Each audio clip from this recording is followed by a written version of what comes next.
Hare Hare Krishna Ram Krishna Ram Krishna Hare Ram Hare Ram Ram Ram Ram Hare Hare Hare Krishna Krishna Hare Hare Hare Ram Hare Ram Ram Ram Ram Hare Hare Ram Hare Krishna Krishna Hare Ram Hare Hare Krishna Krishna Hare Ram Hare Hare Hare Krishna Krishna Ram Ram Ram Ram Ram Ram Hare Hare Hare Krishna Hare Ram Ram Hare Hare Krishna Hare Ram Hare Hare Hare Hare Ram Ram Krishna Ram Hare Ram Hare Hare Hare Krishna Hare Krishna Hare Krishna Ram Hare Hare Hare Ram Ram Hare Ram Hare Hare Hare Krishna Hare Hare Hare Hare Ram Ram Hare Ram Krishna Hare Ram Hare Hare Ram Krishna Hare Hare Hare Ram Hare Krishna Hare Ram Hare Ram Ram Ram Hare Krishna Hare Ram Ram Hare Ram Ram Hare Hare Hare Hare Krishna Ram Hare Ram Ram Hare Ram Hare Ram Hare Ram Hare Hare Hare Krishna Hare Ram Ram Hare Hare Hare Krishna Hare Hare Ram Ram Ram Ram Hare Hare Hare Krishna Hare Hare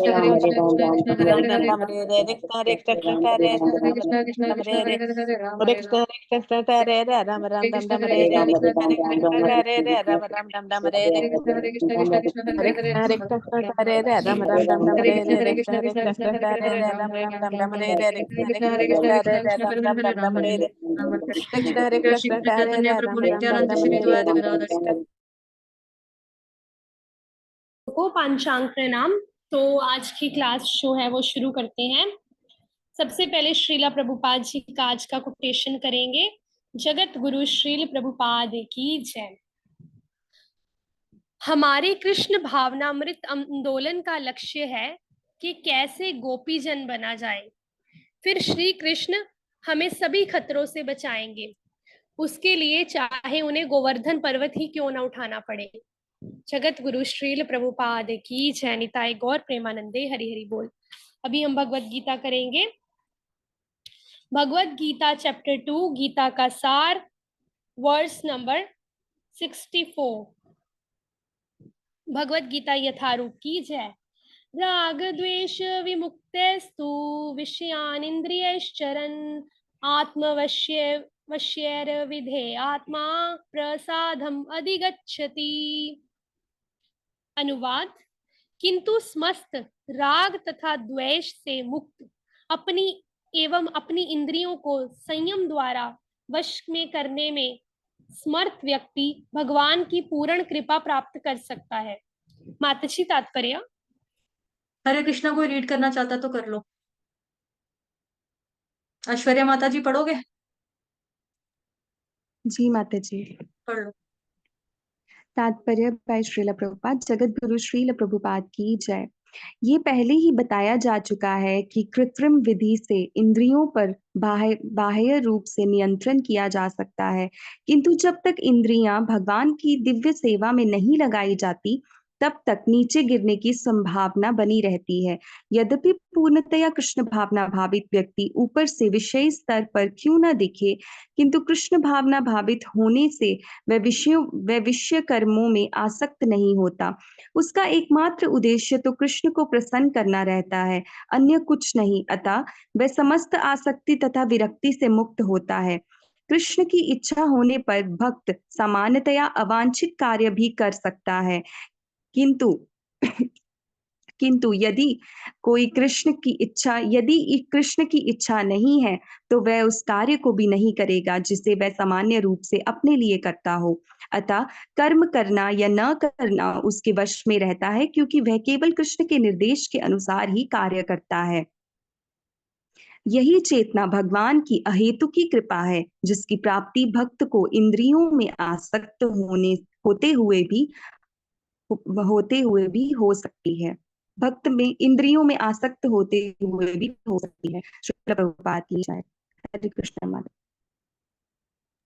thank you माता जी। हरे कृष्णा। ठीक है, तो अभी हम इसको देखते हैं थोड़ा तात्पर्य। तो कल जो हमने पढ़ा था कल वाले वर्स में, तो जैसे कि दो वर्स थे वो आपस में रिलेट कर रहे थे। ठीक है, वर्स नंबर 62, वर्स नंबर 63। पहला था कि जब हम इंद्रिय विषयों का चिंतन करते हैं, मतलब उनके बारे में सोचते रहते हैं, फिर उनकी मनुष्य की क्या होती है, उसमें आसक्ति उत्पन्न हो जाती है, अटैचमेंट हो जाती है। फिर अटैचमेंट से लस्ट आता है, काम आता है कि और चाहिए ना। और फिर काम से क्या आता है, क्रोध आता है, गुस्सा आता है। ठीक है, मतलब हमारी एक्सपेक्टेशंस बढ़ जाती है ना कि ये चाहिए और चाहिए और चाहिए, और फिर जब वो पूरा नहीं होता, जो हमें चाहिए होता है वो पूरा नहीं होता, फिर गुस्सा आता है, क्रोध आता है, ठीक है। और क्रोध से क्या होता है गुस्से से होता है मोह, मोह उत्पन्न हो जाता है। और मोह से क्या होता है, स्मरण शक्ति, हमारी अच्छे बुरे में जो भी डिस्क्रिमिनेशन करने की, फर्क करने की जो शक्ति है वो खत्म हो जाती है, मतलब विभ्रम हो जाते हैं हम। और फिर जब स्मरण शक्ति भ्रमित हो जाती है, मेमोरी बिविल्डरमेंट हो जाती है, और फिर उससे क्या होता है, बुद्धि नष्ट हो जाती है और मनुष्य भव कूप में गिर जाता है, ठीक है। और हमने साथ ही साथ वर्ष भी पढ़ा था कि नरक के 3 द्वार हैं, काम, क्रोधस तथा लोभस, ठीक है। त्रिविधन नरकस्येदन द्वारनाशन्मात्मनः, काम, क्रोधस्तथा लोभस, तस्मादेतत्त्रयं त्यजेत, ठीक है। नरक के 3 द्वार है, काम, क्रोध, लोभ, इसीलिए हमें इन तीनों से बच के रहना है। लेकिन वो कैसे बच के रहेंगे, जब हम चिंतन करेंगे कृष्ण से रिलेटेड। तो आज का जो वर्ष है उसको आगे, मतलब नेक्स्ट वाला जो है, इसको इसमें क्या बताया है भगवान श्री कृष्ण ने, कि समस्त, मतलब जितने भी राग और द्वेष से मुक्त होता है जो, वो अपनी इंद्रियों को संयम कर सकता है, ठीक है। संयम करके वश में करने में समर्थ व्यक्ति भगवान की पूर्ण कृपा प्राप्त कर सकता है। मतलब भगवान की जो पूर्ण कृपा है, अहेतु की कृपा, जिसको मर्सी कहते हैं भगवान की, वो कैसे प्राप्त कर सकते हैं, जब राग तथा द्वेष से मुक्त होंगे हम, ठीक है, और अपनी इंद्रियों को संयम में करके रखेंगे। अभी पहले हमें यहाँ पे देखना है कि हमने पिछले वर्ष में देखा था कि स्थित प्रज्ञ से व्यक्ति के क्या गुण होते हैं, ठीक है। अर्जुन ने भगवान से पूछा था कि कृष्णा मुझे बताओ कि स्थित प्रगस्य व्यक्ति होता है जो, उसके क्या क्या गुण होते हैं, मतलब वो कैसे चलता है, कैसे बोलता है, उसके बारे में पूछा था ना, उसके लक्षण पूछे थे। तो ये हमारे लिए भी है, क्योंकि हमें भी इससे पता चलेगा कि हम भक्ति में कितना प्रोग्रेस कर रहे हैं, कि हम इससे मैच करते हैं, अगर नहीं करते तो हमें भी क्या करना है, अपने आप को इम्प्रूव करना है। तो इसमें भगवान ने क्या बताया है, भगवान ने बताया है कि हरे कृष्णा, क्या आप लोगों को आवाज आ रही है बाकी लोगों को? कम आ रही है थोड़ी। कम आ रही है? कम आ रही है माता जी, नहीं आ रही। हरे कृष्णा अभी आ आ रही है, रही ठीक आ रही है आवाज, आ रही है आवाज, अभी आ रही है। ठीक है माता जी। तो इसमें जो है, मैं थोड़ा सा लाउड बोल लेती हूँ। तो इसमें जो है पहले अर्जुन को अभी भगवान ने बता दिया था वर्ष में कि कैसे इंद्रियों को अपने वश में करना है, ठीक है। अभी सेवा का बताया है। तो राग का मतलब क्या होता है, राग मतलब होता है अटैचमेंट, ठीक है, आसक्ति कोई कहते हैं। अटैचमेंट मतलब चाहिए, ये चाहिए, वो चाहिए, नहीं चाहिए, इन सब चीजों से जो भक्त होता है भगवान का, वो परे होता है, ठीक है। क्योंकि वो अपने लिए तो, अपनी सेंस ग्रेटिफिकेशन के लिए तो वो एक्सपेक्टेशंस नहीं रखता, ठीक है, डिजायर नहीं करता। वो क्या करता है, वो सिर्फ ये देखता है कि कृष्णा को खुश करने के लिए मैं क्या करूं, ठीक है। उसको ये क्या चाहिए, क्या अच्छा है, क्या नहीं चाहिए, इन सब चीजों से वो परे होता है, ठीक है। तो अगला है वो द्वेष। तो द्वेष से वो मुक्त होता है, किसी से द्वेष नहीं करता, किसी से हेट वाली भावना नहीं होती, जेलेसी वाली भावना नहीं होती। तो जो ये व्यक्ति होता है, जो ऐसा भक्त होता है, वो ही अपनी इंद्रियों को, अपनी सेंसेस को कंट्रोल कर सकता है, ठीक है। अगर हमारे दिल में द्वेष होगा और हमारे अंदर इतनी ज्यादा अटैचमेंट होगी, आसक्ति होगी, भौतिक चीजों से ले लो, किसी भी चीज से ले लो, तो उससे क्या होगा, हम भक्ति में प्रोग्रेस कर।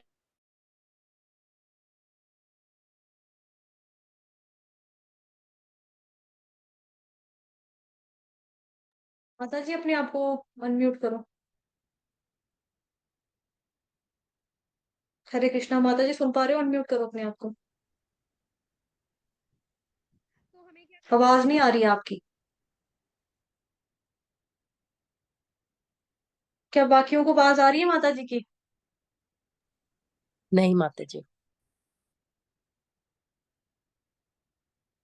माता जी आप फिर से रिज्वाइन कर लो। विनीता माता जी आप सुन पा रहे हो मैसेज?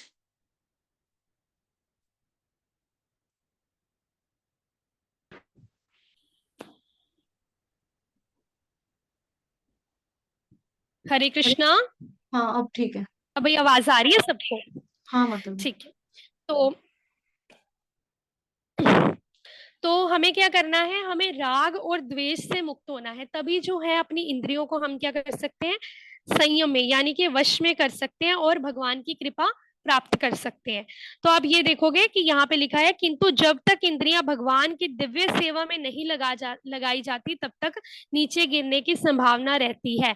ठीक है, अगर हम कितना भी कुछ कर ले अपने लिए या किसी भी चीज के लिए कि क्या अच्छा है क्या नहीं है, लेकिन अगर हम कंट्रोल भी कर लें कि ठीक है, जैसे कि हमने कल डिस्कस किया कि फल्गु वैराग्य में और जो भक्त होता है वो जब वो क्या करता है, वो हर चीज का त्याग नहीं करता, वो हर चीज को क्या करता है, वो भगवान की सेवा में लगा लेता है। ठीक है, और हमने 1000 रुपीज के नोट का एग्जाम्पल लिया था और सब्जियों का एग्जाम्पल लिया था कि वो हर चीज को त्याग करके त्याग नहीं करता, वो भगवान की सेवा में लगा लेता है। तो अगर कोई ये सोचे कि मैं इन सब चीजों को त्याग दूंगा, मैं इन सब चीजों को नहीं यूज करूंगा, है ना, और मैं इन सब चीजों से दूर रहूंगा, तो क्या उसके दिल में चिंतन खत्म हो जाएगा? क्या उसकी इंद्रियां जो है वश में हो जाएंगी? नहीं होंगी। उसका मन फिर भी भागेगा कि नहीं, मैंने वो चीज छोड़ दिया है। उसके अंदर जो इच्छा है, जो आशा है, वो क्या है, वो बनी ही रहेगी हमेशा। तो इसीलिए यहाँ पे क्या लिखा है, जब तक इंद्रियां भगवान की सेवा में नहीं लगाई जाती तब तक नीचे गिरने की संभावना बनी रहती है। तो अगर हम ये सोच ले कि हम बाकी चीजों का त्याग करके अपनी इंद्रियों को कंट्रोल कर लेंगे ना, तो वो नहीं हो सकता। हमें क्या करना है, जो भी चीज हमें लेने का, खाने का, करने का मन करता है, उसको हमें किस में कन्वर्ट कर देना है, कृष्ण सेवा में, मतलब कृष्ण की सेवा में लगा देना है। ठीक है, उसके बाद क्या है, जैसे नियम, तो यहाँ पे है नियम, नियम होते हैं कुछ भक्ति के, तो रेगुलेशंस होते हैं, रूल्स एंड रेगुलेशंस। ठीक है, तो जैसे आप फॉर एग्जांपल आप रोड पे चल रहे हो, तो रोड पे क्या नियम होते हैं कि एक साइड होता है कि बसेस कार्स के लिए, व्हीकल्स के लिए होता है, तो एक साइड होता है पेडेस्टेरियन। ठीक है, मतलब आपको क्या होता है कि वहां पे आप साइकिलिंग के लिए अलग से उन्होंने रोड बना रखा होता है। ठीक है, और पैदल चलने वालों के लिए अलग से, मतलब अगर आप उस रोड पे पैदल नहीं चलोगे, ठीक है, आप फॉर एग्जांपल उस पे से बाइक लेके जा रहे हो, तो आप रूल्स का क्या कर रहे हो, उल्लंघन कर रहे हो। ठीक है, क्योंकि वो पैदल चलने वालों के लिए अलग से रोड बनाई है ना, या साइकिलिंग वालों के लिए बनाई है, जो बच्चे स्पोर्ट साइकिल वगैरह चलाते हैं।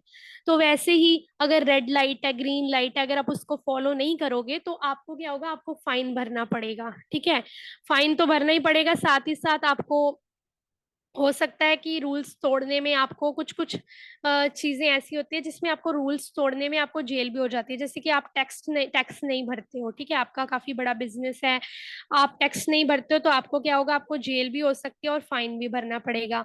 और फॉर एग्जाम्पल आप किसी देश में गए हो, तो किसी देश में जाके आपको वहाँ का, फॉर एग्जाम्पल आपका इतने टाइम का वीजा था, जितने भी साल का, तो आप उस टाइम से पहले ही, आपका मतलब जब वीजा खत्म हो गया आपका, है ना, वीजा का टाइम डेट खत्म हो गई, एक्सपायरी हो गई, तब तक आप देश में टिके रहते हो और बाद में आप पकड़े जाते हो, तो आपको क्या होगा, आपको जेल भी हो सकती है और आपको फाइन भी भरना पड़ेगा। तो ऐसे हर एक चीज के जो है रूल्स है। ठीक है, और इन रूल्स का जो है हमें पालन जो है वो करना ही होता है। वैसे ही जो भक्ति है, भक्ति के भी क्या होते हैं, नियम होते हैं। नियम होते हैं जिनको हमें क्या करना पड़ता है, पालन करना पड़ता है। अगर हम भक्ति के नियमों को, रूल्स एंड रेगुलेशंस को, जैसे कि 4 इरेगुलेटिव प्रिंसिपल्स है हमारे, no illicit sex, no gambling, no meat eating, no intoxications. ठीक है, और क्या है, डेली की डेली 16 माला करनी है, ये भी एक तरह का रूल बनाया हुआ है ना प्रभुपाद जी ने। ठीक है, तो और क्या करना है, हमें क्या करना है, हमें बाकी फालतू की चीजों में नहीं फंसना, झूठ नहीं बोलना। ठीक है, पर ये चीजें हाँ फिर भी कर ही जाते हैं कि झूठ बोलते रहते हैं, है ना, और बाकी भौतिक चीजों से भी बहुत ज्यादा अटैचमेंट बना के रखते हैं। बट ये है कि जो मेन रूल्स हैं भक्ति के, वो हमें फॉलो करने हैं। तो अभी इस्कॉन में बहुत सारे डिवोटीज आते हैं, वो बोलते हैं कि आपके तो रूल्स ही बहुत बड़े हैं, ये नहीं करना, वो नहीं करना, प्याज लहसुन नहीं खाना, है ना, 4 इरेगुलेटिव प्रिंसिपल्स को फॉलो करना है, तुलसी माला पहन के ये नहीं करना, वो नहीं करना। तो ऐसे बहुत सारे लोग भी बोलते हैं, डिवोटीज भी, डिवोटी तो चलो नहीं बोलते, खैर जब डिवोटी बन जाता है कोई वो नहीं कहता, लेकिन बहुत सारे लोग ऐसे बोलते हैं। तो ये नियम किसने बनाए हैं, ये नियम प्रभुपाद जी ने नहीं बनाए, ये नियम भगवान ने बनाए हैं। ठीक है, भगवान के दर पे आप ऐसे, मतलब भगवान को आप ऐसे नहीं पा सकते जब तक, अभी प्रभुपाद जी ने ये तो नहीं कि अपनी तरफ से बोल दिया कि हाँ नहीं करना नहीं करना, क्योंकि भगवान को पाने का तरीका ही यही है। जब तक हम भक्ति के भी कुछ नियमों को फॉलो नहीं करेंगे, जैसे हम रोड पे नियमों को फॉलो करते हैं, टैक्स के नियमों को फॉलो करते हैं, बैंक के रूल्स को फॉलो करते हैं, तो वैसे ही अगर हम प्रभुपाद जी के बताए गए जो भगवान को पाने के ही तरीके हैं उसको फॉलो नहीं करेंगे, तो तब तक हम भगवान को ना पा पाएंगे, ना ही हमारे लिए भक्ति के मार्ग जो रास्ता है वो खुल पाएंगे, और हम जो है नीचे गिर जाएंगे। यहाँ पे लिखा है ना, जब तक इंद्रियों को भगवान की सेवा में नहीं लगाएंगे तब तक नीचे गिरने की संभावना बनी रहती है। तो अपनी हमारी इंद्रियां कैसे कंट्रोल में होंगी? सिंपल आंसर है कि जब हम इन रूल्स एंड रेगुलेशंस को फॉलो करेंगे तब ही हमारी इंद्रियां जो है कंट्रोल में होंगी। और जब हम भगवान की सेवा में अपनी इंद्रियों को लगाएंगे तो हम राग, अटैचमेंट, द्वेष से मुक्त हो जाएंगे। और क्यों? क्योंकि हमारी जो इंद्रियां हैं वो अपने आप संयम में आ गई ना, हमारे वश में आ गई ना, तो उससे क्या होगा? यहाँ पे लिखा है व्यक्ति भगवान की पूर्ण कृपा प्राप्त कर सकता है। तो उससे क्या होगा? भगवान की जो कृपा है हमारे ऊपर बनी रहेगी। इसीलिए अतः कर्म करना या न करना उसके वश में रहता है, क्योंकि वह केवल कृष्ण के निर्देश अनुसार ही कार्य करता है। तो कर्म करना या ना करना हमारे वश में होता है ना। कैसे? क्योंकि हम हमें पता है ना हमें क्या कर्म करना है। हमें अपनी शरीर के लिए कर्म करना है, अपनी भोग के लिए कर्म करना है, या फिर हमें कृष्ण की प्रसन्नता के लिए कर्म करना है ना। तो हमें क्या करना है? अकर्म करना है। अकर्म मतलब कृष्ण की इंद्रियों को तुष्ट करना है। तो वो कैसे करेंगे? सिंपल है, ये बहुत बारी डिस्कस भी हो चुका है। भगवान के लिए भोग बना के, जीवा से हरि नाम का जप करके, और जीवा से प्रसादम पाके, हाथों से भगवान के लिए भोग बना के, भगवान के लिए हाथों से सेवा करके, माला वगैरह बना के, या जो भी आप करते हो, मंदिर में बहुत सारे काम, बहुत सारी सेवा होती है भगवान के लिए, मंदिर की सफाई करके, तो पैरों से भगवान के मंदिर में चल के जाना, भक्तों भगवान के लिए डांस करना भक्तों के साथ पैरों से, और क्या करना है? अपने नाक से भगवान के तुलसी पत्र और फूलों को सूंघना है, अपनी आंखों से भगवान का दर्शन करना है, ठीक है, और सीनियर डिवोटीज का, गुरु महाराज जी का दर्शन करना है, और मुख से क्या करना है? मुख से प्रीचिंग करनी है। और मतलब ये जो भी है हमारे एक एक अंग के लिए है ना, सब अंग के लिए जो है हम अपने तन से, मन से, धन से, है ना, सबसे सेवा कर सकते हैं। मन से कैसे कर सकते हैं? हमेशा कृष्ण के बारे में सोचना है कि आज कृष्ण के लिए मैं क्या बनाऊं, मैं आज कृष्ण के लिए कौन सी ड्रेस लेकर आऊं, कैसे भगवान का श्रृंगार करूं, कैसे मैं भगवान को और खुश करूं, कैसे मैं प्रीच करूं, कैसे मैं और भक्तों को सेशन में जोड़ूं, है ना। तो ये सब जो हम सोचेंगे, करेंगे, चिंतन करेंगे, तो हमारी इंद्रियां जो हैं हमारे वश में हो जाएंगी। और जब इंद्रियां वश में हो जाएंगी तो राग और द्वेष से हम अपने आप ही मुक्त हो जाएंगे, ठीक है। अगर हम सोचें कि अपने आप ही हम अटैचमेंट खत्म हो जाएगी और द्वेष से मुक्त हो जाएंगे, तो वो नहीं हो सकता, है ना। लेकिन जब तक हम भगवान की सेवा में अपनी इंद्रियों को नहीं लगा लेते, तब तक ये होना पॉसिबल ही नहीं है। तो हमें क्या करना है? हमें ये करते रहना है। अपना कर्म करना या ना करना हमारे वश में है, और हमें क्या करना है? कृष्ण के निर्देश अनुसार कार्य करना है। मतलब for the happiness of Krishna हमें हर एक जो है कार्य उसको करना है। और यही चेतना भगवान की अहेतु की कृपा है। देखो, यही चेतना मतलब जब हमारी ऐसी कॉन्शियसनेस हो जाएगी ना, ऐसी कॉन्शियसनेस होगी, तो उससे क्या करें? उससे क्या होगा? भगवान की जो हमें अहेतुकी का मतलब क्या होता है? मतलब जिसका अंदाजा भी नहीं लगाया जा सकता, अनलिमिटेड, अनलिमिटेड कृपा, ठीक है। इतनी कृपा हमें भगवान की मिलेगी। और क्या होगा? जिसकी प्राप्ति भक्त को इंद्रियों में आसक्त होते हुए भी हो सकती है। देख लो, इंद्रियों में आसक्त होते हुए भी अगर हम सेंस ग्रेटिफिकेशन में लगे हैं ना, तो भी हमें भगवान की कृपा प्राप्त होगी। लेकिन हमें क्या करना है? अपनी सारी इंद्रियों को भगवान की सेवा में लगा देना है, ठीक है। तो आज के लिए इतना ही रखते हैं। बाकी माता जी आप ऐड करोगे? हाँ माता जी। ऐश्वर्या माता जी एक बार ये अनुवाद पढ़ लो।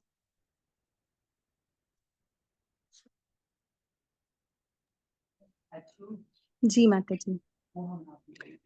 किंतु समस्त किंतु समस्त राग तथा द्वेष से मुक्त एवं अपनी इंद्रियों को संयम द्वारा वश में करने में समर्थ व्यक्ति भगवान की पूर्ण कृपा प्राप्त कर सकता है।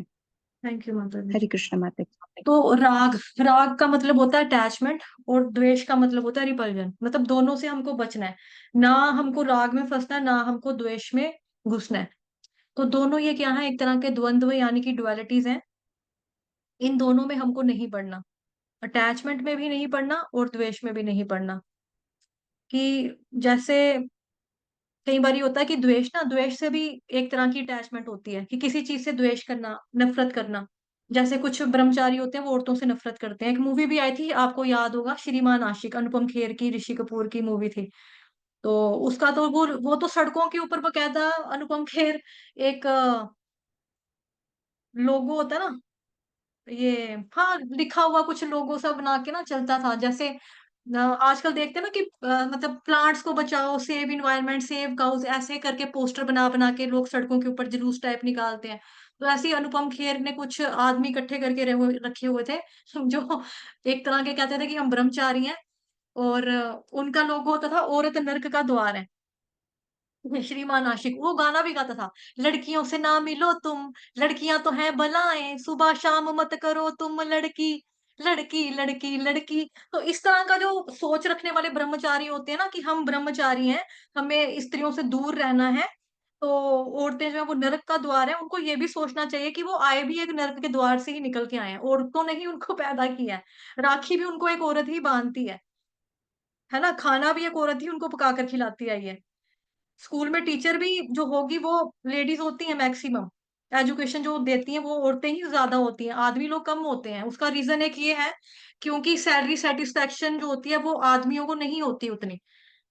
मतलब कि इंसान जो मतलब मेल टीचर बहुत कम होते हैं, क्योंकि अगर गवर्नमेंट जॉब की तरफ जाएंगे तब भी उनकी सैलरी, उनको लगता है कि हमें पूरा नहीं पड़ता, हमारा खर्चा उतना नहीं होता। लेकिन जो लेडीज होती है वो कम में भी हैंडल कर लेती हैं, और मोर ओवर औरतों को रिस्पेक्टेबल जॉब चाहिए होती है समाज में। तो टीचिंग जो होता है वो बेस्ट ऑप्शन होता है लड़कियों के लिए। तो ऐसे में औरतों से नफरत करना, जो आपको आपकी गुरु भी है, जो आपकी माँ भी है, जो आपकी बहन भी है ना, तो इस तरह से कभी नहीं करना चाहिए कि औरत नरक का द्वार है। ऐसे जो ब्रह्मचारी होते हैं बेसिकली वो ब्रह्मचारी कहलाने के लायक नहीं, और ब्रह्मचारी रह भी नहीं पाते हैं। पहली बात तो ये है कि ये अभी ब्रह्मचारी है नहीं है पूरे तरीके से, क्योंकि अगर एक्सटर्नली इन्होंने मतलब देखा है अपने आप को कि मतलब कि मैं ऐसा ब्रह्मचारी हूँ और जो औरतों से नफरत करने वाला हूँ, तो ऐसे लोग जो होते हैं अपने आप को नीचे वाले लेवल पे मतलब कि पतन की तरफ चले जाएंगे, नीचे चले जाएंगे, निचली योनियों में भी पड़ सकते हैं ना। और वैसे भी होता है कि किसी से नफरत करने का मतलब होता है कि अपने आप को भगवान जी से जुदा करना, दूर करना। अपने आप को भगवान से दूर करते हैं जब हम किसी से भी नफरत करते हैं, किसी से भी, किसी, ये भी नहीं है कि जैसे होता ना कि जब हम छोटे होते थे, तो जैसे मैं बोलती थी मेरे को ना मतलब कि अ, नफरत तो नहीं कह सकते छिपकली से, मुझे नफरत तो नहीं है, लेकिन हाँ मेरे को ना उनको देख के ना घिन आती है, मेरे को कैंक आती है कॉकरोच को देख के। जब मैं मक्खियां देखती हूँ, मतलब खाने की चीजों के ऊपर मक्खी बैठती है, फिर उस चीज को खाने का, ऑब्वियसली वो तो हाइजेनिक वाली बात है कि किसका मन करेगा कि जहां पे मक्खियां बिन बिना रही वो चीज जाकर खाए कोई। लेकिन उस वे में हमको ठीक है कि हम बचाव कर सकते हैं, मक्खी को उड़ा सकते हैं, साफ सफाई रख सकते हैं। लेकिन इसका मतलब ये कदापि नहीं होना चाहिए कि हमको उनसे नफरत ही हो जाए, कि मतलब हम इतने लेवल पे आ जाएं कि जैसे कई लोग होते हैं, मच्छरों को देखा ताली बजा दी, बीच में चिपका दिया, मतलब मार दिया मच्छर क्लैप करके, चप्पल उठा के मार दिया, बिगॉन स्प्रे छिड़कना शुरू कर दिया इनके ऊपर, है ना। मुझे याद है कि मेरी एक फ्रेंड होती थी, वो गांव में रहती थी, और पर वो बच्चा बचपने में किया है उसने, जो ये जो बात मैं आपको बता रही हूँ ना, ये उसने बचपन में आकर किया है। मतलब उसको नॉलेज नहीं था, जिसको कहते हैं ना अज्ञानता, अज्ञानता थी उसके अंदर। वो क्या करती थी, आ, जैसे मक्खियां होनी ना, मक्खियां, सभी मक्खियों को उसने हाथों से एकदम से, जहां मक्खियों का झुंड देखना बैठा हुआ है वहां पे ऐसे बड़ा सा हाथ मारना, और मक्खियां उसके मुट्ठी में आ जानी। मतलब 8-10 जितनी भी मक्खियां मुट्ठी में आनी। तो उसकी मम्मा ने, मतलब रोटी वाला जो चूल्हा होता है ना, चूल्हा गाँव में आपको पता है कि गाँव में चूल्हे होते हैं, तो उसने जलते हुए चूल्हे की आग में झोंक देनी मछलियों वो मक्खियों को। और जैसे ही उसने झोंकना वहां से आवाज आनी, पट पट पट टक। और उसको साउंड पसंद थी, उसको ये नॉलेज नहीं था बेचारी को कि ये बेचारियां मरती हैं मक्खियां, तब करके टप टप टक टक टक की आवाज आती है, उसको ज्ञान ही नहीं था, तो वो उसने अनजाने में किया। एनीवेज अनजाने में किया। ब्राह्मणों की लड़की है वो माता जी, लेकिन पछताती है। लेकिन बचपन में अबोध बुद्धि होती है बच्चे की, नहीं पता होता अब एक बार उसने मम्मा के सामने किया तो उसको पता लगा कि ये मर गई हैं, मर जाते हैं, ऐसे नहीं करते हैं। तब उसको समझ में आया, अच्छा ये आवाज टक टक टक टक की जो होती है वो मक्खियों के मरने की होती है। मैं सोचती थी मक्खियों की वजह से आवाज आती, बट मुझे ये नहीं पता था कि ये मर ही जाती होंगी पानी मतलब आग में जाकर। तो इस तरह से हमें नफरत नहीं करनी है जीव जंतुओं से, किसी भी तरह के प्राणी से। तो ब्रह्मचारी जो है, एक बार क्या हुआ था कि जैसे ना his holiness sorry his grace Amogh Lila Prabhu ji के लेक्चर में मैंने सुना था, उनको एक लड़की ने प्रपोज कर दिया था, एक माता जी ने, कि I love you, I want to marry you. तो प्रभु जी ने बोला कि भाई मैंने तो ये चोला डाल लिया, भगवा कलर के वस्त्र पहन लिए, मैंने सैफरॉन क्लोथ पहने, मैं तो हुई नहीं, और मेरा तो मन भी नहीं है ऐसा कुछ करने का। अगर मेरा मन ऐसा ही हो तो मैं ब्रह्मचारी थोड़ा बनता, संन्यास थोड़ी ना लेता। मतलब ऑफिशियली संन्यास नहीं हुआ, बट एक तरह का उन्होंने सोच तो लिया, डिसाइड तो कर लिया ना कि भाई मुझे शादी विवाह में नहीं पड़ना है। तो उन्होंने बोला कि आपको मेरे से रिश्ता ही बनाना ना, आप मुझे भाई बना लो, आप मुझे अपना पुत्र बना लो। हमारे लिए तो इस्कॉन में आने के बाद सभी औरतें माता जी होती हैं, हम सबको माता जी कहते हैं। तो आप मेरे लिए माता की तरह हैं, तो मैं आपका पुत्र के रूप में आप मुझे स्वीकार कर लीजिए, आप मुझे आप भाई के रूप में स्वीकार कर लीजिए। तो इस तरह से जो समाज है उसमें औरतों को भी समझ में होनी चाहिए कि जो ब्रह्मचारी लोग होते हैं उनको जाके टच करना, कई बार होती है लेडीज ना टच करने की कोशिश करती है, touch in the sense of कि हम उनके पैरों को ही हाथ लगा लें, पैर ही पड़ना शुरू कर दें। बट व्यास पूजा के ऊपर आप अपने गुरु महाराज जी की इस तरह से आप चरणों की सेवा कर सकते हैं, है ना। लेकिन ऐसा नहीं है कि मतलब जब सन्यासी है, जो ब्रह्मचारी है, उनसे साथ साथ जुड़ना चिपकना वो अच्छी चीज नहीं होती है। औरतों के लिए भी ये चीज समझने वाली है। तो एनीवेज हम बात करते हैं कि जो कुछ ब्रह्मचारी होते हैं जो कहते हैं कि हमें औरतों से नफरत है। क्यों नफरत है? क्योंकि हम ब्रह्मचारी है ना, तो इसलिए, ताकि हम दूर रहे, परे रहे, तो कुछ किसी तरह से हमसे गलती ना हो। तो सच्चा सन्यासी बेसिकली क्या होता है कि वो औरतों से, लेडीज से डिस्टेंस मेंटेन करता है, लेकिन रिस्पेक्टफुली डिस्टेंस मेंटेन करता है।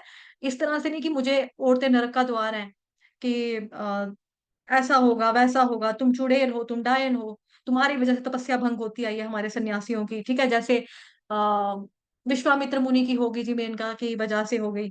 तो इस तरह से नहीं करना है, एक डिस्टेंस को मेंटेन करना है लेडीज के साथ, लेकिन रिस्पेक्टफुली। जैसे कि मैंने आपको एग्जांपल दिया हिस ग्रेस मोगलीला प्रभु जी का, कि उन्होंने बोला आपको मुझसे कुछ रिश्ता ही बनाना ना, तो जरूरी थोड़ा कि प्यार का रिश्ता बनाओ या पति पति वाला रिश्ता, पति पत्नी वाला रिश्ता बनाओ। आप मुझे अपना भाई भी बना सकते हो, आप चाहो तो मुझे अपना पुत्र बना सकते हो, वैसे भी आप मेरे लिए मां समान हो। तो इस वे में करना चाहिए। जैसे जगत गुरु शीला प्रभुपाद जी, ये 4-5 दिन पहले भी मैंने आपको एग्जांपल दी थी कि प्रभुपाद जी एक जगह लेक्चर दे रहे थे, तो उसमें से एक फॉरेनर फीमेल डिवोटी थी जो खड़ी हो गई थी। तो Swami ji I love you so much, will you marry me, इस तरह से उन्होंने बोल दिया था, भरी सभा में बोल दिया था। प्रभुपाद जी पहले कुछ देर चुप रहे, फिर उन्होंने बोला, मेरी प्यारी पुत्री, तुम्हें मुझसे प्रेम नहीं करना चाहिए, तुम्हें कृष्ण से प्रेम करना चाहिए, मैं भी उन्हीं से प्रेम करता हूँ, और वैसे भी मैंने अपना ग्रस्त जीवन त्याग दिया है, त्याग कर मैं आया हूँ यहाँ पे, त्याग दिया है मैंने। तो जिस चीज को ऑलरेडी जो त्याग चुके हैं उनको वापिस से ऐसी चीजें बोलना, ये औरतों की तरफ से भी गलती होती है, उस तरह से हमें भी नहीं करनी चाहिए, ठीक है। तो और जो ब्रह्मचारी लोग होते हैं, सन्यासी होते हैं, वो भी सच्चा सन्यासी क्या करता है, डिस्टेंस को मेंटेन करता है, लेकिन रिस्पेक्टफुली करता है। जैसे प्रभुपाद जी ने क्या बोला, मेरी प्यारी पुत्री, माय डियर डॉटर, उन्होंने बेटी करके संबोधित किया। अमोघ लीला प्रभु जी ने क्या बोला, आप मुझे भाई बना लो, ठीक है, आप मुझे भाई बना लो, और आप मुझे क्या बताया था मैंने, पुत्र बना लो। तो माँ का दर्जा दे दिया। तो ये क्या हो गया कि रिस्पेक्ट का लेवल हो गया ना लेडीज के लिए, कि भाई आप माँ के बराबर हो, आप मेरी बहन के बराबर हो, मैं आपको इस नियत से नहीं देखता हूँ, मैं किसी को भी नहीं देखता हूँ। इस तरह से एक सच्चा सन्यासी डिस्टेंस को मेंटेन कर लेता है। फिर चाहे राग हो, द्वेष हो, दोनों ही जो डुअलिटीज होती है इस तरह से हमको वैसे फंसा देती हैं, बट हम रिस्पेक्टफुली इससे बाहर निकल सकते हैं, हमको दोनों में नहीं घुसना है। तो इंद्रियों के ऊपर संयम रखना बहुत ज्यादा जरूरी है, पहली बात है कंट्रोल करना अपनी सेंसेस के ऊपर, अपनी इंद्रियों के ऊपर। माता जी आपको याद है उपदेशामृत का पहला श्लोक जो है? अगर याद है तो उसका उच्चारण कर दो, ठीक है।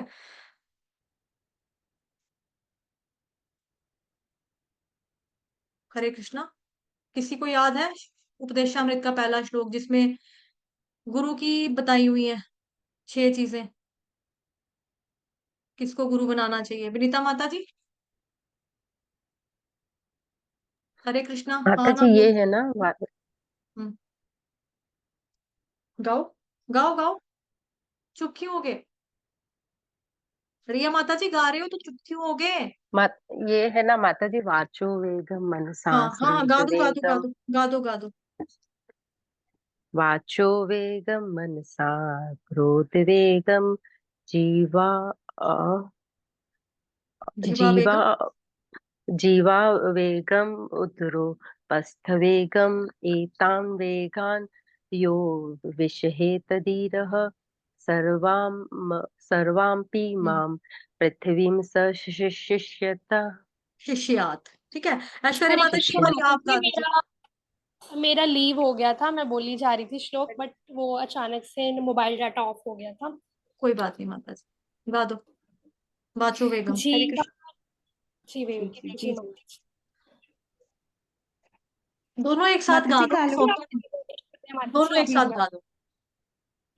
वाचो वेगम वाचो मनसः वेगम मनसः क्रोध वेगम जीवा जीवा वेगम वेगम उतरो उदर वेगम वेगम एतान एतां वेगान यो वेगान् यो विषहेत धीर विषहेत सर्वांपि मां मां पृथिवीं पृथिवीं स्यात्। सशिष्यात्। हरे कृष्ण माता जी। हरे हरे कृष्ण कृष्ण, माता थैंक यू। जी। तो यहाँ पे 6 तरह की चीजें बताई हैं। वाचो वेगम, मनसा क्रोध वेगम, जिह्वा वेगम, उदरोपस्थ वेगम, एतान वेगान यो विषहेत धीरा। तो यहाँ पे 6 बताई हैं उसमें कि हम किसको गुरु बना सकते हैं, जो गुरु के स्तर के ऊपर वो कौन हो सकता है। तो नो डाउट जो ब्रह्मचारी हो जाते हैं या जो सन्यासी बनते हैं, तो उनका स्तर जो होता है वो गुरु के बराबर तो होता है, बिकॉज वो भक्ति के लिए गए हैं, भक्ति में आगे बढ़ने के लिए गए हैं और दूसरों का भला करने के लिए जाते हैं। जो सन्यासी होता है ना, हमको लगता है कि सन्यासी ने अपना घर परिवार त्याग दिया, बट जो वैष्णव सन्यासी होता है उसका परिवार उल्टा और ज्यादा बढ़ जाता है। कैसे बढ़ जाता है? क्योंकि वासुदेव कुटुंब, वो इस पॉलिसी में, इस लोगों में बिलीव करता है कि वासुदेव कुटुंब, कि मतलब सभी के सभी कौन है, कृष्ण भगवान जी के बच्चे हैं। हम सभी कृष्ण भगवान जी का ही एक बड़ा परिवार है। तो मान लो कि जितनी भी हमारे पूरे वर्ल्ड में जितनी भी पॉपुलेशन है, पूरी वर्ल्ड को वो अपना मान के चलता है। तो इस वे में जो सन्यासी बनता है ना, तो वो सच्चा ब्रह्मचारी या सच्चा सन्यासी जो बनता है, उसका परिवार उल्टा बढ़ जाता है। लेकिन नो डाउट कि वो किसी स्त्री पे गलत नजर नहीं डालता है, लेकिन वो सबको एक आत्मा के स्वरूप में देखता है। चाहे चींटी हो, जानवर हो, हाथी हो, कोई भी हो, औरत हो, आदमी हो, कोई भी हो, सबको वो एक ही नजर से देखते हैं। तो हमको इस राग द्वेष वाली डुअलिटीज में नहीं फंसना चाहिए। इंद्रियों पे कंट्रोल करना बहुत ज्यादा जरूरी होता है। तब उसके बाद भगवान जी की पूरे तरीके से कृपा जो होती है भक्तों के ऊपर, या ऐसा भक्त जो होता है उसके ऊपर पूरी तरह से कृपा उसको मिलती है भगवान की। जैसे एग्जाम्पल, राजा दशरथ, उनका नाम क्या है? दशरथ। दश का मतलब क्या होता है? 10, 10। और रथ का मतलब क्या हो गया कि जिनकी जो मतलब कि 10 इंद्रियों के रथ के ऊपर सवार है, 10 इंद्रियों के जो रथ के ऊपर सवार है। और सवार होने के बावजूद भी क्या है कि उनको कंट्रोल में किए हुए हैं। अब आपने यूजुअली देखा होगा कि जो रथ चलाते हैं या जो घोड़ा गाड़ी, बैल गाड़ी, कुछ भी चलाते हैं ना, तो उसमें क्या होता है, जो पशु होता है, यानी कि जो आपका रथ, घोड़े होते हैं, घोड़ा के मुंह के अंदर, नाक के अंदर नाल दे के रखी होती है उसको कंट्रोल करने के लिए। तो जैसे 10 इंद्रियां बताई हैं, तो 10 इंद्रियां वाला अगर कोई रथ होगा, तो इंद्रियां क्या है? एक इंद्री कहेगी ओ देखो वहां पे चीज, मैं वहां जाऊंगी। दूसरी इंद्री बोलेगी मुझे वहां से खुशबू आ रही है, मैं वहां पे जाऊंगी। तीसरी बोलेगी मुझे वो देखो, मुझे उसको छूने का मन कर रहा है, मैं वहां पे जाऊंगी। चौथा बोलेगा मुझे उसको खाने का मन कर रहा है, मैं वहां पे जाऊंगा। और सोचो ऐसा व्यक्ति जो रथ के ऊपर बैठा है और उसकी 10 इंद्रियां, यानी कि 5 कर्म इंद्रियां, 5 ज्ञान इंद्रियां, हर जगह के ऊपर घोड़े समान है। ठीक है, इंद्रियां, इंद्रियां को यहाँ पे बोलती है घोड़ा। रथ, रथ है तो रथ कौन चलाता है? मतलब घोड़ा गाड़ी होती है एक तरह की, घोड़े उसको लेके चलते हैं। तो एक घोड़ा सोच रहा है मैं उधर दौड़ू, दूसरा सोच रहा है मैं उधर दौड़ू। जो सवारी पीछे बैठी होगी वो तो खज्जल होगी, यानी कि जो आत्मा, हम बैठे हैं पीछे सवारी रूप में, हमारा क्या हाल होगा? अगर एक घोड़ा कहेगा मैंने दाईं तरफ भागना है, दूसरा घोड़ा कहेगा मैंने ऊपर जाना है, तीसरा घोड़ा कहेगा मैंने लेफ्ट भागना है, चौथा कहेगा मुझे पीछे रहेगी मेरी चीज जो मैंने खानी थी, मुझे पीछे जाना है। तो ऐसे कैसे पॉसिबल है? नहीं हो सकता ना। तो दशरथ का मतलब हो गया, यानी कि 10 इंद्रियों के रथ के ऊपर जो सवार है, लेकिन अपनी सारी की सारी 10 इंद्रियों को कंट्रोल में करके रखा हुआ। तो ये मतलब होता था, ये मतलब है वास्तव में दशरथ का, राजा दशरथ का मतलब ये है। ठीक है, क्योंकि 10 इंद्रियां, 5 ज्ञान इंद्रियां, 5 कर्म इंद्रियां उनके कंट्रोल में है, इसलिए श्री राम भगवान उनके पास हैं। कौशल्या माता ना केवल उनकी इंद्रियां वश में है, बल्कि वो अपनी कुशलता पूर्वक, कौशल्या, कौशल्या हितकारी, है ना, राम भगवान जी के भजन में भी आता है। और कौशल्या, कौशल्य का मतलब क्या हो गया? जिसने कुशलता पूर्वक, लगा के रखी है अपनी इंद्रियां कहाँ पे, भगवान जी की सेवा में लगा कर रखी है। तो जो ऐसे व्यक्ति होते हैं जैसे कि राजा दशरथ हो गए, माता कौशल्या होगी, इनके पास भगवान जी मिलते हैं, इनको इनके ऊपर भगवान जी की कृपा प्राप्त होती है। तो इसलिए ऐसा व्यक्ति जो भगवान की पूरी तरह से कृपा प्राप्त कर सकता है। और ऐसे लोग जो होते हैं वो वास्तव में दिव्य स्थिति में स्थित होते हैं। दिव्य स्थिति का मतलब क्या होता है, वसुदेव स्थिति। देवकी का मतलब क्या हो गया, भक्ति। जो दिव्य स्थिति में है और जिनके पास भी भक्ति है, उनके पास साक्षात कृष्ण होते हैं और उनके पास कृष्ण आते ही आते हैं। ऐसे ही एक थे, मतलब दत्तात्रेय, आपने सुना होगा। ठीक है, किनके यहाँ पे अत्रि, जो अत्रि मुनि थे उनके यहाँ पर वो पैदा हुए थे, अत्रि मुनि और अनुसुईया, दो मतलब ये मतलब कपल था। तो इनके घर में कौन पैदा हुआ, दत्तात्रेय भगवान। तो अत्रि जो प्रकृति के तीनों गुणों से परे हैं। अत्रि, त्रि, त्रि का मतलब क्या हुआ, त्रिताप, त्रिगुण, रजोगुण, सत्वगुण, तमोगुण। अ का मतलब हो गया त्रि का अपोजिट, अत्रि, त्रि। अत्रि का मतलब क्या हो गया, जो तीनों गुणों से परे हैं, यानी कि जो दिव्य हैं। तो अनुसूया, अनुसूया का मतलब होता है जिसके अंदर किसी भी तरह की जलन नहीं है। 9th चैप्टर श्रीमद् भगवत गीता में भी पढ़ा था ना हमने श्लोक कि भगवान कृष्ण जो है अर्जुन को अनुसूया के नाम से बोलते हैं। अनुसूया, अनुसूया का मतलब कि तुम्हें जलन नहीं ना, तो तुम मेरे बारे में ये परम गुह्य ज्ञान जो है ना, इसको प्राप्त करने के अधिकारी हो। किसी को याद है ये श्लोक? 9th अध्याय का, भगवत गीता 9th चैप्टर की बात कर रही हूँ। लर्न किया हुआ आप लोगों ने? नीति माता जी बैठी है क्लास में? नहीं बैठे हैं? और रिया, क्या नाम है, विनीता माता जी, आप? पहला श्लोक हिंट भी दे दिया मैंने।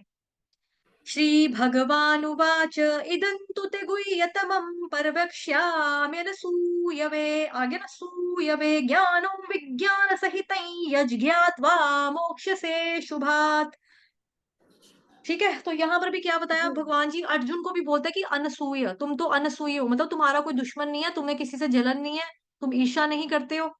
ठीक है, तो तुम इस ज्ञान के लायक हो, इस ज्ञान को प्राप्त करने के लायक हो। तो अनुसूया का मतलब जिसको, जो ईर्ष्या रहित है, यानी कि प्रशंसा से भरे हुए हैं। तो अनुसूया और अत्रि मुनि यहाँ पर आए, तो उनके यहाँ पर क्या कौन प्रकट हुआ, दत्तात्रेय मुनि जी। तो भगवान कब प्रकट होंगे, जब हम प्रकृति के तीनों गुणों से परे होंगे और ईर्ष्या द्वेष से मुक्त होंगे, जब हम वासुदेव स्थिति में होंगे, भक्ति से भरे हुए होंगे, जब हमारी 10 इंद्रियां पूरी तरह से वश में होंगी, तो हम कुशलता पूर्वक अपनी इंद्रियों को भगवान जी में लगाकर रखेंगे और हम कुशलता पूर्वक भगवान जी की सेवा में तत्पर रहेंगे। तब जो है भगवान जी जो है हमारे पास, हमारे सामने प्रकट हो सकते हैं, हम पर कृपा करते हैं। इसलिए जो ये डुअलिटीज हैं, जो ये द्वंद्व हैं, राग और द्वेष नाम के, इनसे बचना बहुत ज्यादा जरूरी है। 7 चैप्टर में भी आगे हम पढ़ेंगे इसके बारे में थोड़ा और डिटेल में, बट फिलहाल के लिए इतना ही, 2nd अध्याय में 64 श्लोक में इतना ही है। और अट्रैक्शन हो या फिर आपका द्वेष हो, राग हो या द्वेष हो, दोनों से ही आपको बचना चाहिए। और दोनों ही किससे होनी चाहिए, अटैचमेंट किससे होनी चाहिए, भगवान से। और द्वेष किससे होना चाहिए, द्वेष किसी से भी नहीं होना चाहिए। तो इस तरह से ऐसा जो व्यक्ति होता है वास्तव में अपनी इंद्रियों को कंट्रोल कर सकता है और अपनी इंद्रियों को कंट्रोल करके बेसिकली भगवान जी की सेवा में नियुक्त कर सकता है, कर पाता है एक्चुअली।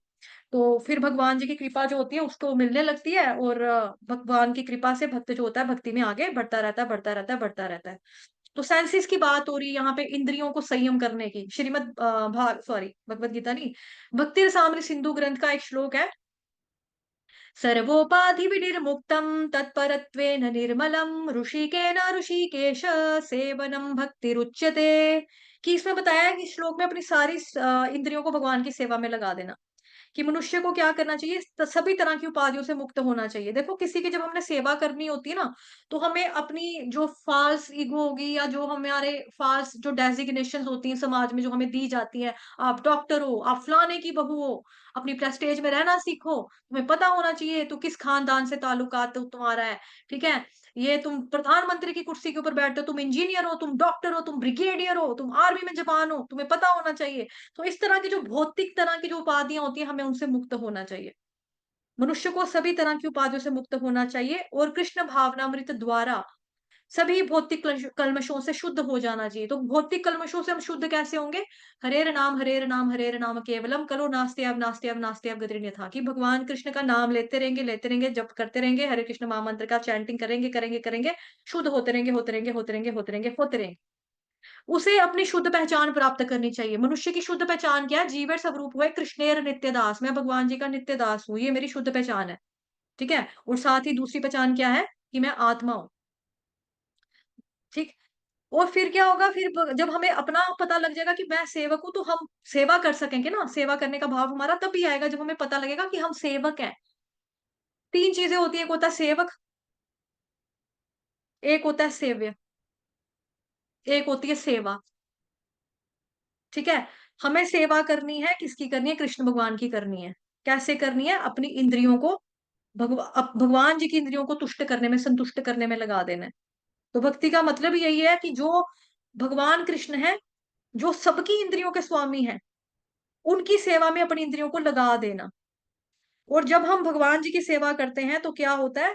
2 तरह के हमको फायदे मिलते हैं भगवान जी की सेवा करने से। भक्त जो होता है सभी तरह की भौतिक उपाधियों से मुक्त हो जाता है। मैं डॉक्टर हूँ, मैं इंजीनियर हूँ, मैं साइंटिस्ट हूँ, मैं एस्ट्रोलॉजर हूँ, इस तरह की जो भौतिक उपाधियां होती हैं।